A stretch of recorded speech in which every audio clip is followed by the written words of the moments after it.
Wabarakatuh. Pertemuan hari ini membahas mengenai graf planar dan graf non planar. Pada pertemuan pertama membahas mengenai graf bipartit ya, sudah paham semuanya ya. Kemudian berlanjut ke isomorfik minggu kemarin. Sekarang ke graf planar dan non planar.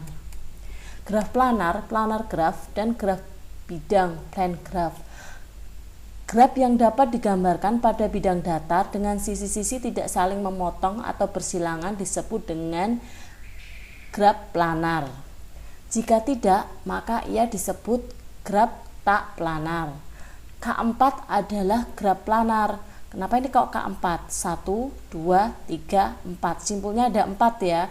Kemudian dikatakan planar tadi jika sisi-sisi tidak saling memotong atau bersilangan. Nah, ini kan ada sisi-sisi bersilangan. Kemudian dirubah menjadi seperti ini ya. Ininya tetap. Kemudian yang arah ke sini dirubah menjadi graf di luar ini ya.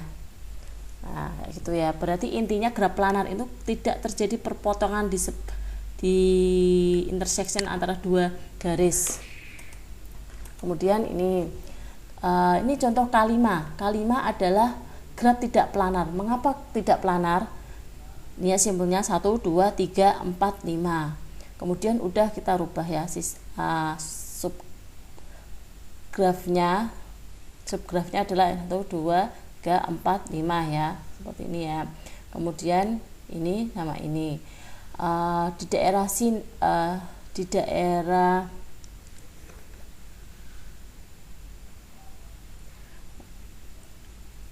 Di daerah ini ya, ini kita buat di luar graf ini ya, yang ini. Kemudian daerah ini kita buat di sini. Kemudian daerah yang mendatar ini, segitiga ini kita buat di luar ya. Nah, ini dikatakan tidak planar. Mengapa? Karena di sini terjadi perpotongan ya. Terjadi perpotongan. Syarat graf planar adalah tidak terjadi perpotongan. Sedangkan di sini terjadi perpotongan. Sudah paham ya? Kemudian kita lanjut.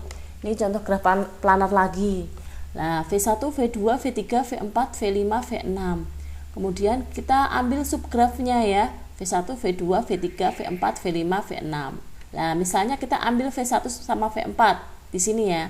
Maka V2 dengan V5 dihubungkan di luar graf ya, biar tidak terjadi perpotongan di daerah V1 dengan V4. Misalnya yang dihubungkan adalah V2 V5, maka V1 V4 nya ya di sini, V1 V4 di sini ya, di luarnya ya.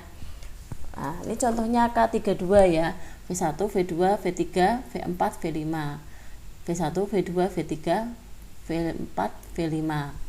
Ditulis aja ya, berarti ya ini subgrafnya ya. Kemudian antara V2 dengan V5 kita hubungan di luar ya. Nah, kemudian V5 sama V3 juga di luar. Hasilnya seperti ini. Nah, ini contoh dari graf planar. Kemudian lanjut graf non planar. Graf lengkap ini K sama dengan 5. 1, 2, 3, 4, 5. Kalau graf 3,3 berarti 1, 2, 3, 1, 2, 3. Paham ya? Simpulnya ada 3 ya. Kemudian contohnya ini V1, V2, V3, V4, V5, V6. Buktikan kalau graf tersebut graf non planar. Nah, kita ambil subgrafnya ya, tetap ya V1, V2, V3, V4, V5, V6. Misalnya kita V1, V4 dihubungkan, kemudian V2, V5, gambar ini sebelumnya ya, V2, V5 ini berarti dihubungkan di luar ya, di luar jadinya seperti ini, merah nih, V2, V5. Kemudian V6 dan V3 kita hubungkan di tengah. Lah, di sini terjadi perpotongan, maka dinamakan graf non planar. Misal V3, V6-nya kita hubungkan di luar graf sini, terjadi juga perpotongan dengan V5 dengan V2 ya. Jadi yang garis merah berpotongan dengan garis biru. Makanya dinamakan graf non planar. Aplikasi graf planar digunakan untuk persoalan utility, untuk menyelesaikan problem masalah ya. Ini contohnya ini. Lah ini terjadi juga ketidakplanaran ya, maka harus dirubah kembali, membutuhkan graf planar supaya tidak saling berpotongan. Kemudian untuk perancangan IC, udah tahu kan bentuk IC, terus merancang IC ya, jalurnya ya. Tidak boleh ada kawat-kawat di dalam IC board yang saling bersilangan, dapat menimbulkan interferensi arus listrik ya. Kemudian perancangan kawat memenuhi prinsip graf planar.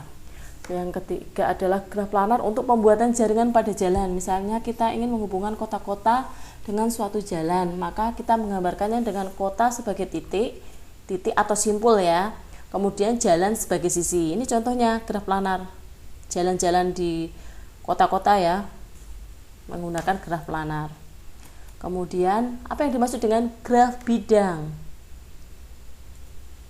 Nah, graf planar yang digambarkan dengan sisi-sisi yang tidak saling bertindihan disebut graf bidang. Mau sama ya artinya dengan graf planar ya, tidak saling bertindihan, tidak saling berpotongan, tapi tetap beda antara graf planar dengan graf bidang. Ini contoh kasus ya. A, B, C merupakan graf planar ya. Kemudian B dan C merupakan graf bidang. Kenapa B dan C ini merupakan graf bidang? Nah, karena ini graf planar yang digambarkan dengan sisi-sisi yang tidak saling bertindihan. Nah, ini kan tidak ada saling bertindihan. Beda dengan graf planar, dari bertindihan diubah menjadi tidak berpotongan. Kalau graf bidang ini dari awal memang dia tidak berpotongan ya. Di B tidak berpotongan, ini lihat di graf di C juga tidak berpotongan. Paham ya antara graf planar dengan graf bidang. Graf bidang sudah pasti merupakan graf planar, tapi graf planar belum tentu merupakan graf bidang ya. Dari sini kan dapat disimpulkan seperti itu. Graf bidang sudah pasti merupakan graf planar, tapi graf planar belum tentu termasuk graf bidang. Paham ya? Kemudian ini contohnya graf bidang ya. Sisi-sisi pada graf bidang membagi bidang datar menjadi beberapa wilayah regen atau muka face. Graf bidang pada gambar di bawah ini terdiri dari 6 wilayah ya. Kenapa 6? R1, wilayah R1, R2, R3, R4, R5, dan R6. Kemudian hubungan antara jumlah vertex N, vertex itu simpul ya, vertex N simpul, vertex itu simpul ya. Kemudian jumlah H itu jumlah sisi E, dan jumlah wilayah F pada graf bidang adalah dengan rumus Euler. N min E plus F sama dengan 2. Contoh dari gambar di atas, E-nya berapa? Kenapa kok 11? E 11, dihitung ya. E. Itu apa? Sisi ya. 1, 2, 3, 4, 5, 6, 7, 8, 9, 10, 11. Kemudian E-nya 7. 7. R1. Kenapa 7 nih? Ya, simbol-simbolnya 1, 2, 3, 4, 5, 6, 7. Maka dari rumus Euler, N min E plus F sama dengan 2. E-nya adalah 7, E-nya 11 ditambah F. F-nya itu regionnya, wilayahnya ada berapa? 6, sama dengan 2. Ini berarti terbukti ya dengan rumus Euler. Kemudian latihan. Misalkan graf sederhana planar memiliki 24 buah simpul, masing simpul berderajat 4. Representasi planar dari graf tersebut membagi bidang datar menjadi sejumlah wilayah atau muka. Berapa banyak wilayah yang terbentuk? Nih, jawabnya diketahui N jumlah simpulnya 24, maka jumlah derajat seluruh simpul 24 kali 4. Tadi kan derajat 4 ya, 96. Menurut lema jabat tangan, jumlah derajat adalah 2 kali jumlah sisi. sehingga jumlah sisi E sama dengan jumlah derajatnya 96 dibagi 2, 48. Kemudian dimasukkan ke rumus Euler, N min E plus F sama dengan 2, F sama dengan 2 kurangi N plus E, 2 ya ini ya, 2 ini ya, 2 dikurangi 24 plus 48 sama dengan 26 buah. Kemudian pada graf planar sederhana terhubung dengan F buah wilayah N dengan wilayah E lebih kecil sama dengan 3N min 6. Ketidaksamaan yang terakhir dinamakan ketidaksamaan Euler ya. Tadi kan Euler rumusnya seperti yang tadi di atas tadi ya. Ini Euler. Nah, N min E plus F sama dengan 2, itu rumus Euler. Kemudian kalau rumus ketidaksamaan Euler adalah seperti ini ya, yang dapat digunakan untuk menunjukkan keplanaran suatu graf yang sederhana. Kalau graf planar maka ia memenuhi ketidaksamaan Euler, sebaliknya jika tidak planar maka ketidaksamaan itu tidak terpenuhi ya. Kalau memenuhi persamaan ini maka dinamakan graf planar. Sebaliknya jika tidak planar maka tidak memenuhi persamaan di atas. Contohnya ini K4 N sama dengan 4 E6 memenuhi ketidaksamaan Euler sebab rumusnya tadi E lebih kecil dari 3N min 6 ya. E nya 6 ya, 3 kali N 4 min 6. 6 lebih kecil sama dengan 6 ya. Jadi keempat adalah graf planar, memenuhi ya. Kemudian ini K5 N5 E10 tidak memenuhi sebab 10 ini kan 10, 3 kali 15 kurangi 6, 10 lebih kecil dari 15 kurangi 6 itu berapa? 9 ya.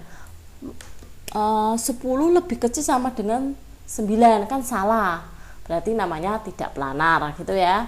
Ini contoh K4, K5, K3,3 ya. Kemudian ketidaksamaan E lebih kecil dari 3 tidak berlaku untuk K3,3. Nah, jadi kalau membuktikan ketidakplanaran tidak hanya melalui membuktikan dengan Euler saja. Tadi ya, ketidaksamaan Euler saja kalau non planar. Ya, ini contoh kasus ini. E lebih kecil sama dengan 3N min 6 tidak berlaku untuk kasus K3,3. E sama dengan 9, N sama dengan 6. 9 lebih kecil, 6 kali 3 kan 18 kurangi 6. 18 kurangi 6, 18 kurangi 6 berapa?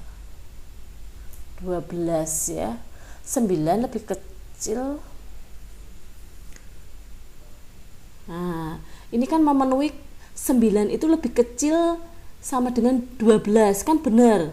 Berarti kan mesti mikirnya graf planar ya. Ternyata ini tidak graf nih, bukan graf planar ya. Asumsi setiap daerah pada graf planar dibatasi oleh sedikitnya 4 buah sisi. Dari penurunan rumus diperoleh lagi, rumusnya diturunin ya, dari sini turunin lagi ya.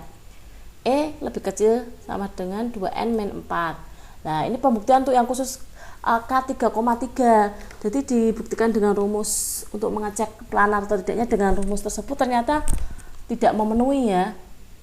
Kemudian E lebih kecil sama dengan 2N min 4. E nya 9, 6 nih ya. 9 lebih kecil sama dengan 8. Salah lagi. Berarti bukan graf planar ya. Nah, contoh ini ya. Graf di bawah ini apakah graf planar? Nih ya, A, B, C, D, E. Kira-kira graf planar atau tidak ini? Nah, pembahasannya di bawah sini. Jawabnya graf non planar karena kita cari dulu grafnya tetap ya A, B, C, D, E ya tetap ya. Misalnya kita ambil di sini ya. Ambil sini, terserah mau ambil di sini, apa di sini terserah ya, yang dalamnya ini ya. Nah, kita contoh ini ambil yang di daerah B sama D ya di sini ya. Berarti yang menghubungkan E sama C di luar, kemudian D sama A di luar, kemudian A sama E juga di luar. Ternyata terjadi perpotongan di sini ya. Makanya dinamakan graf non planar. Latihan lagi contoh. Gambarkan graf kiri di bawah ini sehingga tidak ada sisi-sisi yang berpotongan menjadi graf bidang. Nah, ini gimana ini contohnya? Nah, jadi ini yang atas, ya ini bawah. Nah, ini kan tidak berpotongan ya. Nah, jadi graf bidang.